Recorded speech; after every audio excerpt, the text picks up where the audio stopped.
right, and welcome everyone again to another episode of Reboot Review. As always, I'm Drew. And I'm Matt, and we are continuing on our list of reboots to do in the 2021 Halloween season. And today, boy oh boy, we got a horror film, I guess. I mean, why don't you go ahead and take the lead and talk about what we're doing today, Drew? Today we're doing French horror film, French extremism film called Martyrs. And then there's it came out in 2008, and then there is an American reboot in 2015. It's called Martyrs as well, but it's different. And before we kind of start, you say that it's extremism. It's a subgenre. Okay. Well, I would call this on a certain level like torture porn. And for that reason, I don't think we're going to be doing a video of our review this week, just because, one, I don't really want to go through that footage again of both movies, and two, I don't even think that it would be worth putting up on YouTube. So this is just going to be an audio-only review. But with that being said, don't let that detract you from any kind of interest of wanting to watch this film or not. I just don't want to be depressed while editing this episode. Well, that's the thing is, yeah, I mean, I guess you call it torture porn, and we can kind of talk about that. Well, actually, Wikipedia calls it torture porn, so...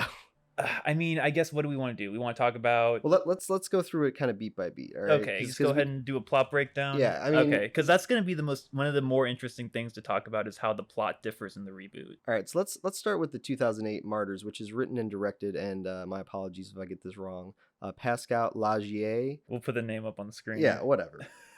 Do you want to talk about how this is your first time seeing this movie? Then it's still kind of like probably processing in your headspace. Well, this isn't my first time seeing a movie that has very graphic violence and very like depressing visual examples of abuse on such an extreme level. I mean, I've seen other foreign movies like this before, but yeah, I mean, not in a while have I watched one. and jumping into this for my first time, there's definitely things to respect about it from a filmmaking standpoint and from a performance standpoint. And I guess we're doing this on the Reboot Review because it is, like you said, a horror movie, and it does make you feel bad. I would more so like to do horror movies that make you feel good or make you laugh, like, Texas Chainsaw Massacre, but this is just as much as a massacre, but it is not as fun as Leatherface, I can tell you that. So overall, I appreciated the movie and I respected it, and I thought all the people involved did a really good job, but I would only recommend this movie on that front because it's definitely not like enjoyable. Well, it's just you don't feel good. So if you're going to watch it, you're watching it just to see an example of what people are able to do, even if that story is really grotesque and dark. And yes, there's a justification for why it's so grotesque and dark, because they are trying to create martyrs, and maybe we should go into that really quick. Like, what is a martyr, Drew? Well, that's the thing is there's the martyr in the religious connotation, and then there's the martyr in the, like, I guess, literal or original sense that they reveal at the end. What's the basic bottom line of what a martyr is? It just like... In a religious context, and like in an everyday context, it's someone who dies for a belief. Well, okay. Or makes a sacrifice for a belief. But that's not what I'm talking about. Like, what you're talking about is the definition that we get in the movie. The movie gives us a definition of a martyr, saying that it's somebody who experiences so much pain and torture that they're almost able to die and like leave their body but still be conscious here on Earth. So because of that, they're able to see what is happening in the afterlife. And it's literally defined at the end of the movie. It's witness. It's just one word. Okay. So that's what we're doing across the board. We're trying to hurt people so bad that they're able to gain or access a viewpoint of what's going to happen in the afterlife. Like they're almost able to see, and I'm doing air quotes here, heaven. And then, they would relay that information to the cult that is in charge of this. And this is just a very broad, like, this is the movie very deconstructed because this is there's a lot happening and a lot being revealed very slowly over the course of the movie, because we haven't even touched on the characters yet. We're just talking about like the broad, but the movie's the motivation Martyrs. Of the antagonist. Yeah, but it's also called Martyrs, so we got to kind of figure out what is a martyr first and foremost. And it's just somebody who's able like to get access to like seeing what happens after we die. And even more so than that, once we never really find out what happens after we die, but we know that whatever the martyrs tell the people that are in the room with them what happens, they end up like blowing their brains out. That happens in both. Happens in both movies. But I get what the movie's trying to do. I think that it's respectable. But yeah, it wasn't a fun watch. You say it's respectable, but you called it torture porn. Well, once again, I didn't call it that. Wikipedia called it that. Mm-hmm. And on a certain level, like, it is like there's nothing but torture going on for the whole third act of the first Martyrs. And it kind of sucked because when we meet our main character Lucy, Mm-hmm. and we meet her in 1971, and she's running out of the building that, you know, was torturing her. She escaped. She escapes. We catch up with her 15 years later. I like the fact that they were only kind of giving us little flashbacks of what happened, but not kind of showing us everything, because I don't want to see a little girl get tortured. And then spoiler alert, it's the whole second half of the movie. It's the whole third act of the movie, if you think about it, because I would say Act 1 is Lucy as a kid, and then also meeting Anna as a kid, and watching them in the orphanage home, and then the initial, like, the gun, the inciting incidents. Then we cut to 15 years later, and there we just meet like a generic family, and there's these two siblings. There's a husband, a wife, and then two siblings that are very close with each other, maybe because this is what, in France.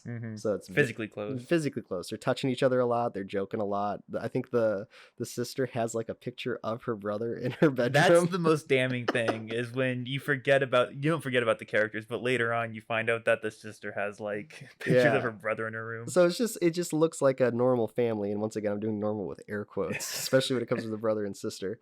But then there's like a ding dong at the door opens, and Lucy's there with a shotgun, and she blasts the dad in, and then she continues to murder the whole family. And like I said, like, scenes like that, especially if you've never seen this before, it's very shocking, and it's like, oh wow, what's going on? We reveal that this is going to be the family that supposedly tortured Lucy all those years when she was a child. And I say that's kind of Act 1 because Act 1 kind of ends after she calls Anna, who's also now grown up, and then Anna's going to come over to the house and kind of help her clean up like the mess, right? So then Act 2 is really just like Anna. Well, it's the two of them. Well, it's the two of them, but it's mostly Anna trying to figure out if she believes Lucy that these are the people, while at the same time trying to clean up her mess and bury the bodies and everything. And then for me, Act 3 kicks off after Lucy kills herself, and then the bad people come in, and then they begin to, or maybe that's just the second part of Act 2. That is the second. That's the halfway point. So then is Act 3 then when she's like basically about to be martyred? Act 3, yeah. Act 3 is when she starts, I believe. If we want we're talking about Anna here, because after Act 2 ends, Lucy kills herself, in the middle of Act 2, Lucy kills herself. The people who are part of this organization, the cultists, I guess, they show up, they question Anna, and then they proceed to like drug her, chain her to a chair, and essentially do everything to her that they did to Lucy. And you know, the flip in this, like the front half of Act 2 is Anna, like I said, not being sure if she believes Lucy or not, and then until she finds like a cellar, which is hidden behind a cabinet in the wall, and then you go down to like a really deep basement, and that's where she finds the torture room. The magic happens. That's where the magic happens. But you think about it, and this is a very small thing that I just wanted to bring up, is Anna the only one that like they actually explain everything to? Like, this is why you're here? Or do they explain that to like everyone? No, they explain it to her. But what's weird about it is they make it sound like they only do this to little girls, and that Anna's gonna maybe be the first adult woman they do this to. But even that other adult woman that Anna saves or tries to save, we don't really know when that woman was taken, whether she was taken when she was a child, or I think children are just easier to abduct. I thought that there had something to do with like the innocence of like a child being able to get there kind of faster, because like with their imagination, I don't know. Either way, our main bad woman whatever, our main bad woman who's in the babushka, Mademoiselle, she comes down and she explains to Anna what's going on, and the audience what's going on, and she's got pictures of a bunch of different people throughout history that have been tortured, and they're looking up at the ceiling, and she's like, you know, look at the eyes, look at the eyes. I mean, yep, that's pretty much it. That's what because I kind of want to get references established. This is the first time you've seen either movie. I had seen the original 7-8 years ago, and I've seen it probably like 10 or 20 times since then. There's a lot that I like about it, and I think there's a lot that we can talk about what it does successful as a horror movie. Go for it. You say like the shocking moment is I just wanted to circle back around to this, when she comes in with the shotgun. It's a very exciting, I mean, it is a shocking moment. It's like, oh wow, so this is what you made it seem like the shocking moment, the thing that like wraps you in. Like at first it is, because I mean the movie has a lot of things that kind of keep bringing you in and keep you intrigued, but that's like the kicking off point, I think. The kicking off point for me was it was still during the flashback. It was when they actually show the monster for the first time. Mm-hmm. And it wasn't like it wasn't it was perfect. It wasn't a jump scare. It wasn't a part of it. It was the whole thing. They held on it and they were just using like shadow and like frame composition. Like that's what I like about this horror movie is that it's not really shot like a horror movie. It's shot like a drama almost. Yeah. But that was like really what got me first. I remember because every time I see it, it still like holds up. That shot does. Like that's really what got me into the movie for the first time. And I'm just like, oh yeah, I think I'm gonna watch this whole thing because I was really like on the fence about like the first time I watched it. I was really on the fence. I was really doubtful. Yeah. Well, it's weird because this whole monster that they present to us, which is basically just a part of your subconscious that's like... Spoiler alert. Yes, another one. This is all going to be a spoiler alert. Yeah. But the monster that Lucy sees and also the monster that the other torture victim that Anna tries to save later sees or experiences are just like figments of their imagination, like parts of their subconscious that are just like... It's trauma. Yeah, that have been created through trauma that are forcing them to like kill themselves or whatever. But what's weird about it is when Mademoiselle is explaining those monsters to Anna, she's making it sound like they're torturing these women to get them to experience creating fake things through trauma, whether it be a monster or whether it be like, I think with the other woman, she imagined there was like cockroaches or spiders all over her, so she's like trying to scrape them off on the wall or whatever. Yeah.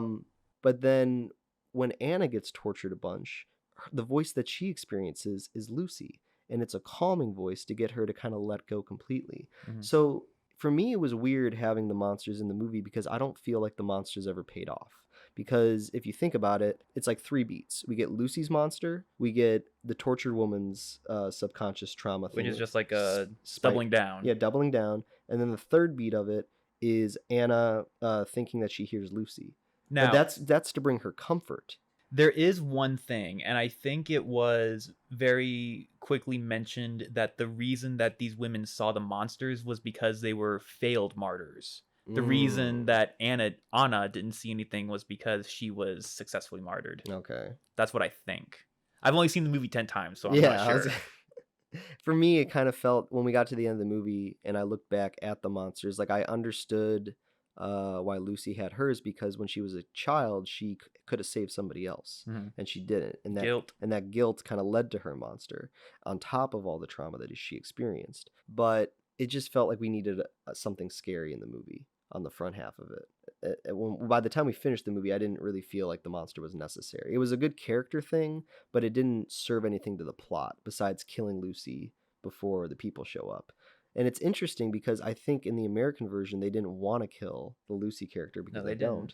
But I mean, that's another kind of polarizing moment when we get to like end of Act 2 or middle of Act 2. I'm sorry, I keep saying that. And she kills herself, and you're like, oh, I thought the movie was over. Yeah. And it's like, nope, we've only just begun. Well, that's another interesting thing I like about it is there's a huge, like, radical shift in tone, and it's almost at exactly the halfway point. Yeah. And it's a normal, like you said, kind of monster movie where we have the monster, which is manifested by the protagonist herself as, like, a form of trauma. I would have been more critical, like you, that the monster didn't have a deeper impact on the plot if it wasn't such a good design and didn't pay off in like so many other ways, because this is just one of my favorite monsters in horror movies in general, and that's a big reason why I consider it a successful horror movie is the creature design. And we can just like say, like, you know, when I say I respect the movie, like the special effects and the practical effects across the board are like phenomenal. Like it's just as grotesque as like watching like John Carpenter's The Thing on some level. But yeah, the monster that Lucy imagines, yeah, like the design on that is really creepy. And it's also the way he films it, too. Well, and I was going to say the way the actress moves. Like, you know, however much of that is a direction, how much was improv, whatever. But like... And the audio, too, like the audio design for the monster. Yeah, like everything. Really creepy. It's not just like one gimmick and then like everything is around to service that. It's just successfully shot. Every aspect of filmmaking is put into making this monster scary. It's not just one idea that we're running with. No. But then yeah, like you said, the second half is we get to see exactly what you were so happy that we were skipping in the flashbacks. Yeah, and I mean, their way of like torturing Anna is very kind of just like feed her mush and then punch her in the face. Yep. It's just a lot of that. Simple and effective, because everyone else was just so creative. I mean, I guess you look in the past, Anna was getting. That's the thing, is they don't torture the protagonists in creative ways. They just, when Lucy's a child, she just gets beaten, and then when Anna's an adult and in there, she just gets beaten. The Yeah. other girls, the one who becomes the monster and the one that Anna finds, get it so much worse. But that's why I call it torture porn, because on a certain level, like all of Act 3 is just watching a woman just get punched in the face a bunch and just Yeah. watching her like literally just get tortured. Yeah. And he does it so repetitively because he almost wants you to feel, the director, he wants you to feel like as sick of this as she is. Mm-hmm. And it's like it's so repetitive Well, is after a that while. is torture porn by definition something that's meant to be enjoyed? Because that's the reason the porn part is in the definition. I mean, I bet people that watch this movie, I mean, I understand like when you watch this movie, you're also watching from a filmmaking standpoint, but I could totally see people watching this movie just because of the torture element to it. I mean, that's the reason why there is a huge, genre of like torture type movies. But this is shot differently. Yeah, I mean, it's shot more respectfully. It's also shot more like you said, like more like depressingly. Mm-hmm. Like, and that's what I like about it, is that it's not pulling any punches. It's showing the situation as it would play out realistically if this cult were a real thing, but it's not at the same time, it's not, I'm going to say, exploiting the situation, but I think what I mean is a little bit more finesse than that, but I'll just use that as like a general but term. they are exploiting it, and that's the reason why. Like, how though? Just by showing you it. And I'm only saying that comparatively to the American version, where they don't show you anything, and they try to insinuate that there's like a lot of bad stuff going on, but it's filmed in such a way where you don't really feel for the characters, you don't really feel for the torture that they're having. I mean, when we meet Lucy, even 15 years later, like she is still a wreck. Like her lips are all chapped, she's got scars all over her body, her eyes are in a constant state of just like about to cry. Like she looks like a post-traumatic victim, whereas in the reboot, like they just look like girls. Mm-hmm. They just look like normal women. We can get into the reboot, but I'm saying that's the difference of it. Like in the American version, they try to just like give you characters and say they're being tortured, whereas in the French version, they're showing you the torture. Yeah. And I think that's the reason why it's still, even if it's done well, it's still like exploiting it. And I'm not saying that in a negative context, but that's clearly what it is. That's why they call it torture porn. I guess that's why it would be defined as that, Yeah. But it, like I said, it's eliciting a different emotional reaction. Sure. And it's interesting because like there's two movies I like comparing this to. The first one is Hostel, which is like I think my go-to like definition of torture porn, Mm-hmm. because it's like the big reason is because it's the American staple in torture porn. So it's like when they're shooting it in like what I would consider a very exploitative way, where it's meant to just be grotesque. Yeah.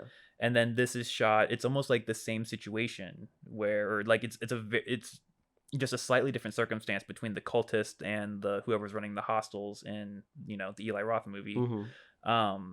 But the way it's portrayed and the way you end up leaving the movie is just so like insanely different. Yeah. Well, I mean, that like it's weird to consider both of them torture porn when the emotional response is so different. Well, I would say in the French version, they much more lean into the themes of the movie, whereas in the American version, they kind of lean into like ideas, but they don't really fulfill those ideas. You're talking about the reboot? Yeah, the reboot. So in the French version, yeah, they like lean into those themes, and it's very nihilistic. And when they end the movie after Madame Moselle finds out what Anna told her about the afterlife, she just goes like, "Do you think you?" She's like talking through the door to like another cultist, and she's like, "Do you think you know what's gonna happen after you die or something?" And he's like, "I think so." And she's like, "Keep doubting," and then she blows her brains out. So it ends still on this like theme of what was the point of all that? Yeah. Whereas in the American version, it's like Lucy tells Anna, like she whispers in her ear what she saw, and then like the American Mademoiselle is like, "What'd she say?" And then the priest is like, "I heard it," and then he pulls out a gun and kills himself. Yeah. And it's like when they do it in the American version, it's like they weren't even leaning into that theme a lot. Like they had an idea about what being a martyr was, but then they just kind of wrap it up really quick, and they Yeah. focus more on like the friendship between the two girls. But Mhm. it's just like, ugh. So yeah, it works better in the 2008 version, obviously, because he's leaning into the right things, and he's not Mhm. like just relying on the torture porn of it. He's using the torture to kind of double down on his theme and his idea, I guess. Mhm. Yeah, and I guess when they were gonna do this American version, because the original director Pascal, he was negotiating the rights, like you said, to be remade in the United States, and it was gonna be directed originally by Daniel Stam, who was the director of The Last Exorcism. I don't know if you've ever seen that movie, and he was gonna try to keep the tone and the theme of the 2008 version, but he was gonna focus more on like the friendship between the two women, because basically he wanted to like end the movie on hope instead of like just like nihilistic tone, Mhm. instead of just like a real negative tone. And he's quoted saying like, yeah, I want to end it on like a more upbeat note, so you don't want to like shoot yourself when it's over, like with the original. But he never ended up making the movie, because they weren't going to give him any money. And then that's where we got the Getz brothers to do it instead. And I think they kept a lot of the things from the original script, and by original I mean the rebooted script. Mhm. As far as like the friendship and like Anna trying to save Lucy and Lucy not dying in Act Two. Well, yeah, I was gonna say, do you Um, want to go ahead and address the changes directly? well, we will, but I think it's interesting how even in the American version they were gonna still try to keep elements to the original version, but they didn't get any money, and and then he just kind of left, and he didn't want to do it anymore. So when these Getz brothers step in, it's like, well, what's their motivation now for making the movie? And Get it done. I get it done, but that's what I'm saying. Like, there's really no reason for this reboot to exist. And that's the thing too, is like it's clear that there was no reason, because this was not advertised at all. It was kind of No. like made in I don't know if it was made in secret or if no one cared. But there's kind of like this element of just like no one was paying attention to it for one reason or another when it was being made, and it just kind of got dropped. I remember like someone texted me when I was in college, just like, "Hey, that movie got remade," and I had been following it for a little bit, but then I dropped it because there was no news being reported. And I was like, "Oh God, it's been released. Well, I have to like find it and see how bad it is." Yeah. And that was the first time I watched it. Yeah. Well, it's genuinely shocking that this movie has been rebooted. And the whole purpose of this podcast is usually that there's an original film that's successful, and then they try to reboot it for financial gain. But what's different about this movie Martyrs is that the original isn't even a box office hit. It's got a 2 million euro budget, and it only made 1 million euro at the box office. Now, it does have a 64% on Rotten Tomatoes, and maybe it is a big like kind of cult hit, but it's by no means like a financially successful original film. So when they reboot this in America, they give it a $1 million budget, and I believe they only make like a little over $300,000 at the box office. Mm-hmm. So it's like, why did you even want the rights to this movie? Why did you even want to reboot it? And just, I guess, why? I feel it seems like almost one of those situations where if they didn't make it, they were like the rights would lapse and they would lose them. Yeah, but But then I don't know but why they would want to hold on to those rights. why would they want to even tell this story? Exactly. It's very confusing, and like if the whole point of the original was to tell a story to make you feel a certain way, it's like, okay, that's art, I get it. But in the American version, like I said, the themes are not there, and we're really just kind of, it was almost like we were watching like a soap opera, like a Yeah. daytime soap opera that just had really weird storylines going through, and the acting was really bad, like Mm-hmm. across the board. And it's not even scary. Yeah. It's just like boring. And it's funny because that original director says he doesn't want you to want to shoot yourself at the end of the movie like you would with the original, but I wanted to shoot myself at the end of the remake. Yeah, the original makes me feel like it actively makes me feel bad, but I would still rather watch it than this reboot, Yeah. because this reboot just makes me feel nothing. Yeah. There is, just to kind of give a broad overview, I guess we can just kind of like start real quick breaking it down, at least the differences. Yeah. You get like there's no build up into the shotgun family or whatever you want to call it. We get into it after like 30 seconds of dialogue. Yeah. She's in there blowing people away, and then we burn through like all of the monster build up That's a big part of the first act. Well, even before that, if we can just go to talking about when they're kids, right? Like in the I feel like that original, was essentially identical. it was identical, but the difference was in the original, like that kid looks bad. Like as Oh far as yeah. like she looks like she's been tortured. In the remake or the reboot, it's just like a little girl in like padded No chains. one looks. Yeah, that's the thing that gets Yeah. me too. Is the paint? The chains are even padded. Yeah. It's not even like it's like they can't torture her. Well, it's just they're not trying. They want to disturb you, but they don't want to disturb I you. feel like they just don't want to disturb me at all. They I don't, but don't they know because that's the thing is like this movie's a walking contradiction where it's yeah. like you want to lean into. I think I bumped the mic. You want to lean into the emotion of it because that's what was successful about it. There's not a lot that's successful about it other than it like the original I want to like give props for because it was a very well done horror movie, but that doesn't mean that it was like exceptional by any means. It was like very solidly above Well, average. like you said, So the thing it's the a well only thing drama. It's a good drama too. exactly, and it's got it, well that's the thing is yeah, it's executed very well from like most movie making standards, but then the thing that makes it exceptional is the tone and the feeling it leaves you with. When you remove that and then you also just kind of I guess on accident or unintentionally don't make it a competent all-around movie because the budget's so low and you can't get the resources you need to properly do an idea like this for the reboot. Like there really is no point in making it. It's like it becomes like a manifested contradiction. Well, let's look at what they tried to do in this reboot, right? So they wanted to focus more on the relationship between Lucy and Anna. So Which they do, which they technically. kind of do, but that's why I'm going back to this whole kind of opening with the kids, right? Okay, So sure. outside of the torture stuff, where the two kids look completely different, Hmm. it's really good in the original how when we meet Anna, she's like Anna. in Anna. It's Anna in the original, and then it's All Anna right. in the reboot. What's really interesting is when we meet Anna in the original, in the orphanage, she's like in the office with all the doctors, and she's having a really good back and forth with the doctor, and the doctor's trying to get her to find out what's going on with Lucy, like what has she told you, all this kind of stuff, and we show early on that Anna's trying to protect Lucy by any Mm. means necessary, and that she really has her back across the board. In the American version, there's no doctor scene, and we really just see two girls Just like a montage. just a montage of them hanging out, and they're on like a carousel, Yeah. and they're just looking up at the sky, and honestly like Lucy doesn't even look like disturbed. They're both like just like Having a good leaning their time. heads against each other and like talking about stuff. um And that's the thing too is like real quick just to build on what you're saying. They say they want to in the reboot focus on that relationship. The relationship in the original is far more dynamic because you have two things. You have the mother-daughter relationship where Anna is like acting like a mother and taking care of Lucy when she's younger and even when she's an adult. And then you have the romantic relationship, which we didn't really touch on.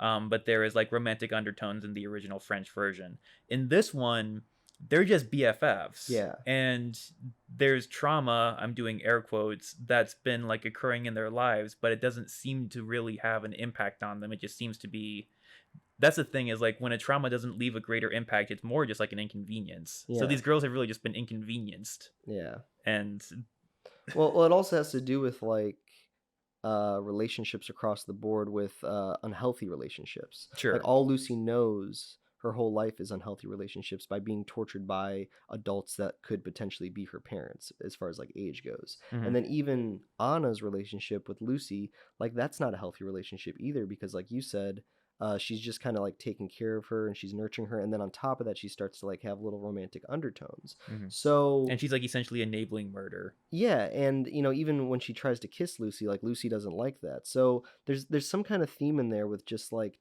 bad relationships. Hmm.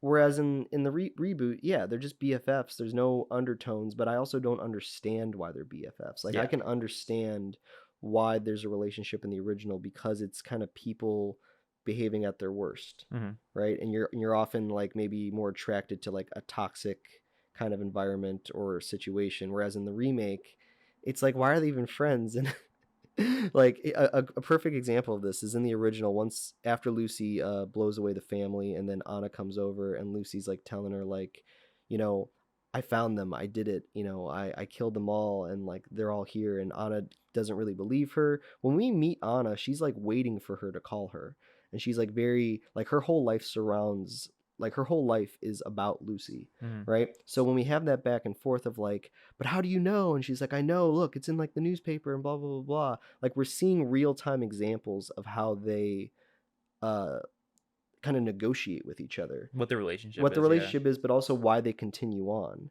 right, in real time. Whereas in the remake, when Anna comes over after Lucy shoots the family, it's just very like bullshit quick dialogue of like, how do you know it's them? It's like, I told you, I know it's them. Like I can look it in his eyes, I smell them, and it's Yeah, just they don't even have the very. newspaper, do they? They just wrote that out. They wrote out the newspaper, but they use that scene as more of an exposition dump in the reboot, whereas in the original, it's more of a character Mm-hmm. kind of moment for both of them. Yeah. Who when's the first time we see Anna in the reboot? Because like in when we see Anna in the original, she's like at the car at the phone booth, like waiting for the call. Yeah. Where's Anna in Oh, the Anna's just sleeping in Oh, her she's just bed. asleep? I She's completely sleeping in her bed, forgot. so that's another perfect example of Anna in the Ooh. original, like being so Active. invested and active in Lucy's well-being, whereas in Anna in the reboot is sleeping Sleeping during the day. Sleeping in her like in her high school bedroom, and she gets a ring ring ring ring. Hello? Like wait, what? I don't remember this scene at all. I've seen the movie twice. It's almost like on the day she was actually sleeping, and Yeah. they're just like, well, let's just film and wake her up, like we'll call her and stuff. It's realism. Yeah. So it's just very it's just very lazy. So a lot of those scenes just, like I said, end up being kind of exposition dumps just to catch you up on the threat of what happened to Lucy versus the physical examples of what happened to Lucy that we get to see, you know. So we're already a third of the way through this movie, and we both know at this point when we're like watching it that the movie has failed in its purpose, because the whole purpose was to develop the two characters' relationship, Yeah. Anna and Lucy, And then we already care less than we did in the original. And then after that, then we get in the reboot the monster now that starts to pop out, because after Anna comes over and then she initially starts to like, you know, try to help, you know, Lucy starts seeing her monster as well. And then the new monster is just like it looks okay. It looks too like Babadookie. Yeah. Dookie. Yeah, it looks a lot more kind of like computer generated for sure. Also. Yeah. And just like and to be honest, that monster never really comes back into play. Yeah, it's used a lot less because it was probably expensive. Yeah, and also like when you don't kill Lucy in Act 2 and then she just goes back to being tortured again, it's like, well, then the monster becomes irrelevant because like we never establish why Lucy sees that monster in the reboot. Because there's no person that she sees when she leaves, right? Exactly. And also like there's just pieces missing. Yeah. Which is like very like, you think it'd be more fun to talk about like an actual like functionally incompetent reboot, but this is just like kind of boringly incompetent. There's pieces just that were clearly served a purpose in the original are just missing. So that there's not huge, but there are gaping plot holes. And then, like I said, like the character relationship, the one thing that they were going to focus on and like they were going to tweak a little bit, got changed way too much and became way flatter at the same time. Well, because I think it's in an orthodox way of telling a story. Because the movie's called Martyrs, but I would argue... No one gets martyred. Well, but I would argue that in the original, the whole first kind of 2 acts aren't even about what Martyrs is. It's about like dealing with post-trauma. Yeah, it's the characters. And it's about relationships. Whereas in this rushes to get to the martyr thing. Yeah, in the reboot, they kind of blow past all the character and the relationship stuff, and they try to get more heavy into like what is going on with these cultists. Yeah. Right? But that's like that's the stuff that we don't care is more boring because we're already invested in the characters. When like in the original, when Mademoiselle comes and sits down and just does the exposition dump to Anna, like that's fine because we care about the character now, and like we've seen Lucy go through trauma, and now we've seen Anna go through trauma through losing Lucy. So now we're invested.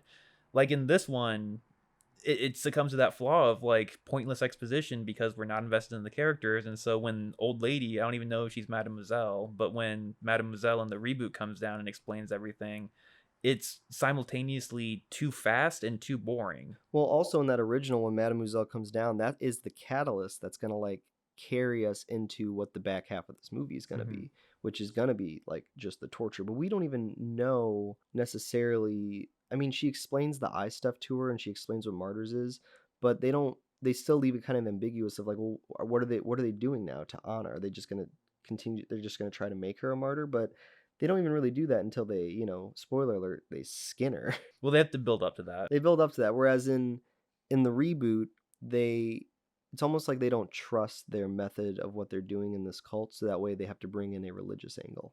So they Yeah. introduce it earlier. They introduce the religion a lot earlier, and then they even have like she explains it to Anna in the reboot, but then she does it to Lucy. Whereas in the original, she explains it to Anna because she's gonna do it to Anna. Yeah. So that's why I'm saying it's like a catalyst. There's too many characters. In the reboot, it's just a plot device. So. And you brought up an interesting thing real quick, where it's what was kind of interesting about the original is that there's two things. You have the idea of the afterlife and the idea of the martyr, but there's no religious angle. Yes. At all. It's all approached in like a spiritual or like science way. Yeah. And then on top of that, you have trauma and torture, but you're explicitly stating that you're staying away from sex and like sexual trauma and torture. If anything, they're talking about the power of the mind and like the body. Exactly. Whereas in the reboot is just it's religion. It's religion. And that's it's like so boring. And they put her on a cross and they make her look like Jesus. And it's really funny that they never even referenced, well, they referenced Jesus obviously, but they never use like the pictures of Jesus being crucified with his eyes looking up at the sky. Yeah. And it's like, if you're gonna do a religious thing, like that's all you needed. You didn't need to do these pictures because the pictures serve the purpose in the original because they're not using religious exactly tone. Whereas they could have just showed her like any picture of Jesus when he's getting crucified. Yeah, exactly. Like, and that would have been like a direct connection that anyone in America would have gotten. Yeah.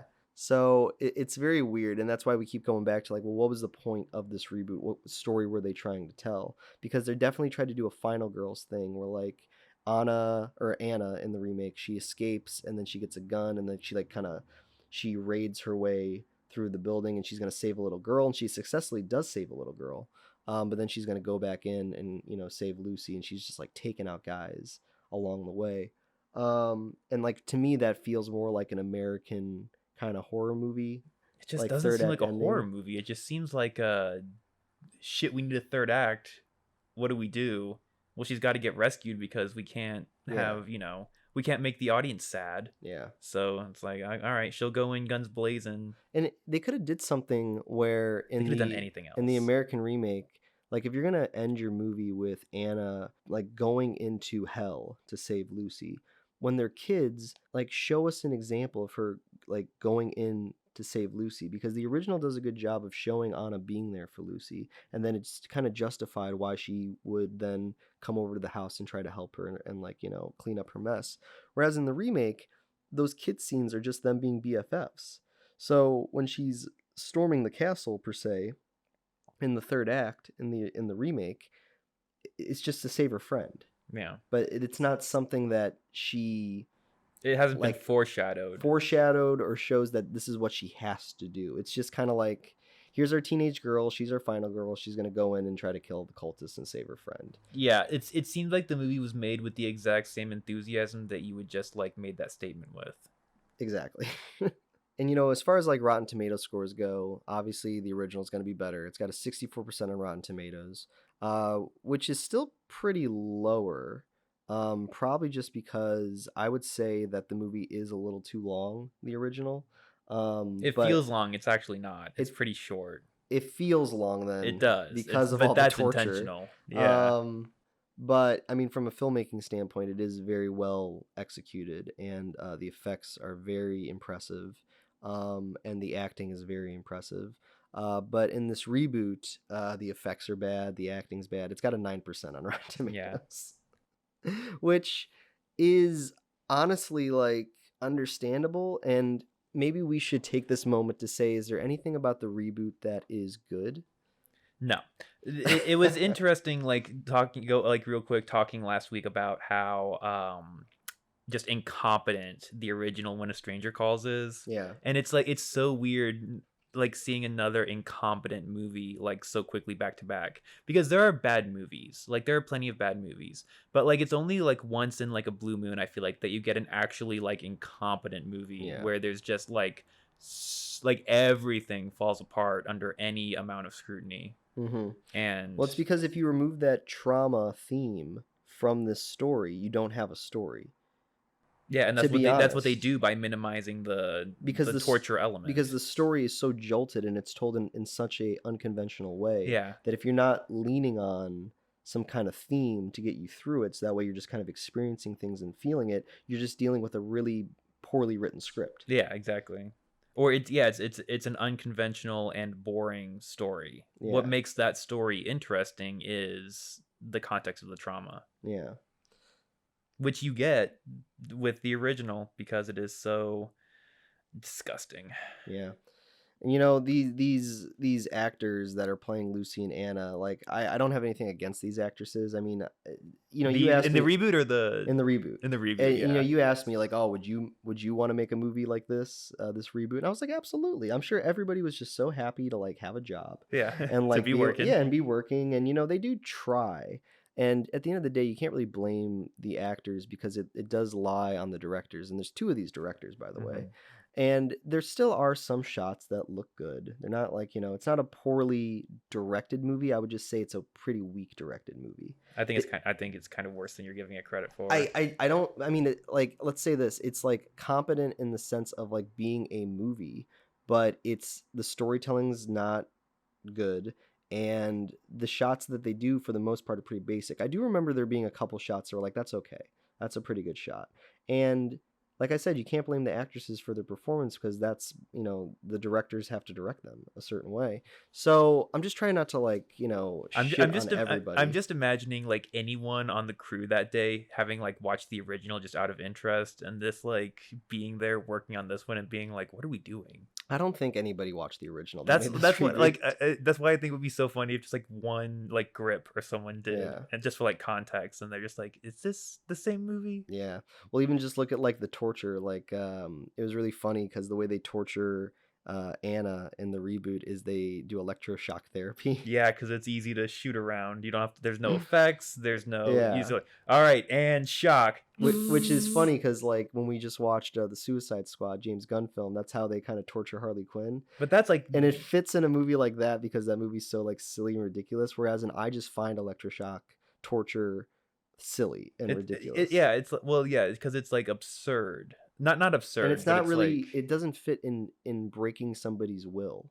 it, You know what I mean? Like when the way that they torture Anna in the original is they feed her horrible food, they keep her chained up in a chair all day, and then a guy will come down and just punch her in the face. And like he'll give her the option like to run away, and if she tries to run away, he'll just punch her in the face. And it's like it's such everyday simple abuse that all of us would be terrified to experience. Whereas in the remake, they like chain her to a chair, like a bed like chair, and they put like the things on her temples, and then they shock her. And it's like, how is that breaking a will? That's just like hurting somebody. yeah. And I understand that punching somebody in the face and torturing them in the original is still hurting somebody, but it's the way you hurt the person. Mm-hmm. Like that's like they're really breaking down her will to live. Whereas in the remake, they're just like, zzz, ah. And it's just like the way I look at it is the bruise makeup. Yeah. Like when she like at the end is so good. And then like what do you do with like electroshock? You get like little bruises on the temple. Well, It's like the act itself is traumatic, but like be like as something that's interesting to watch on screen, there's nothing because the actor is just convulsing, and yeah. then there's no need for special or practical effects. And it's also like a way to elicit a seizure, not elicit like the breaking of somebody's hope and spirit. Yeah. And yeah, you do have the physical representation of doing that when you're just punching somebody in the face, but more so than that, they want her to be conscious of this pain. When you shock somebody, you're really just like you just be foaming at the mouth and just convulsing. Mm-hmm. And that's not really like a person experiencing something. That's just like deteriorating the brain. Yeah. And which is interesting because they want the brain to be... Don't try to make logical sense out no, of it's just so weird because like they're trying to make Martyrs, right? And the way they make Martyrs is they break down your will in a conscious level, so that way you experience so much pain that you almost have a euphoric experience. When you electroshock torture the person in the remake, you are altering the brain, so you're actually going against what you're trying to do with creating You're the making it martyr. more difficult. Exactly, you're making But it that's harder. the thing is, she wasn't the martyrs. She was just being tortured with electroshock. Well, then it's just Lucy weird. was supposed to be the martyr, and I don't even know how she was. She was getting tortured. They were insinuating that she was getting punched too and stuff, but she had far less like. And I think they were also insinuating they were like cutting into her back and things like that too. But even oh with, yeah, that's so because instead of skinning someone completely like they do in the original, they just take a chunk off her just take back. a chunk off her back. It's so like it's I don't know. It's almost like they wanted the audience to be aware of like the minimal effort they were giving. Because it's like, why wouldn't you do something else? Why would you literally do a half measure of the original? Why wouldn't you either do the whole thing or do something else? Why, like, there's no reason to do a half measure. And it comes down to like, what did they want the audience to experience in this remake? Because they're playing the hits from the original in the remake, but you have to assume that people that are watching this remake haven't seen the original. So what's the point of doing those beats, like you said, if you're not fulfilling them? And then it comes down to, well, what's the point that you're trying to make about torture and about like experiencing the afterlife and stuff like that? Because if all it takes is just like a couple slices, some punches, and then just ripping off one part of your back, it's like, okay. So I don't know. It's just it's very weird that this movie is made at all. Yeah. I mean, that's like the biggest, because like if you want to just compare it real quick to Stranger, like there's a reason that got remade, and it's because the concept itself is so strong. The concept itself is so European, and so it's like, well, why are they remaking it? Yeah. And when you're actually done watching it, you're just left with more questions than answers. We like, that it kind of sucks because that's the whole reason we do the podcast, is to answer like, why is this reboot being made almost? Yeah. And like, we can't answer this one. Well, they probably made it because it was maybe just like critically respected and it was popular. It wasn't even that critically respected though. So then maybe it just comes down to rights. It comes down to a name. They probably got the rights for cheap, and they're just like, okay, the audience is big enough that it's worth the small amount that we're paying for the rights. And it's got a good title. Sure. Maybe. Because it's like one word that everybody knows. But so if we have nothing else we really want to talk about this, we can go ahead and get into the voting that will lead to a final decision of Martyrs. So as always on this podcast, we have 3 questions, and the first question is, does it work as a reboot? Nope. It is a lesser than example of the original. The tone is missing. The connection with the audience is missing. The most damning thing is that the character relationship, which is the thing that they were trying to focus on, is even more lacking in their attempt than it was in the original. Yeah. I don't think there's much else that needs to be said about it, but what do you have to say? No, I don't think it works as a reboot either. And honestly, there's not really a lot I want to say about this movie because it's just so dumb. Mm-hmm. It's just such a dumb movie, and it's like this makes When a Stranger Calls reboot look like a top shelf movie. Yeah, compared to this. I liked the When a Stranger Calls reboot better than this reboot. Oh, absolutely. So yeah, I don't really have anything to say about this movie. I really didn't even want to watch this movie, but reboot review. We got some different stuff. We got our fix. So that sounds like it's going to get 2 X's pretty quick. So the next question is going to be, is it enjoyable / entertaining in its genre? Once again, this is Halloween time. We are doing horror movies. There's certain things we would like to happen with our horror movies, but they don't necessarily have to do those things for it to be enjoyable / entertaining. And I'll start off this one. I'll make it quick. No, it is not enjoyable / entertaining. This is not a good movie. And I think this is going to be one of those movies that just like a lot of people will never see. And if you find it, you'll find it like the Walmart $5 section at the bottom of the bin. And I've even tried to convince you to take our DVD of this and we should go to Walmart and just drop it in the bottom of the bin. And I would bet a Walmart employee would be like, hey, what are you doing? Get that out of the bin. I don't want that. They wouldn't let us. They wouldn't let us drop it off. So yeah, it's not enjoyable / entertaining. There's really not even a point to it. And I don't even think it's like funny, like in a bad way. No. Like it does. Like I wasn't laughing. I was just kind of like, ugh. It's mildly interesting seeing the decisions that they made from like a filmmaking standpoint. But no, I'm gonna agree with you. It's an X from me. The only thing that I can enjoy from the reboot is the fact that maybe it would get some more audience traction for the original, but then this does such a shitty job of representing the original that I think it might do more harm than good. Yeah. So no, like I said, whereas the original at least had like the good monster design and the good competent filmmaking behind the horror movie concept, this is no fun to watch at Halloween time. No. Everything's missing. It is no fun to watch at Halloween time, and we watched it around Halloween time.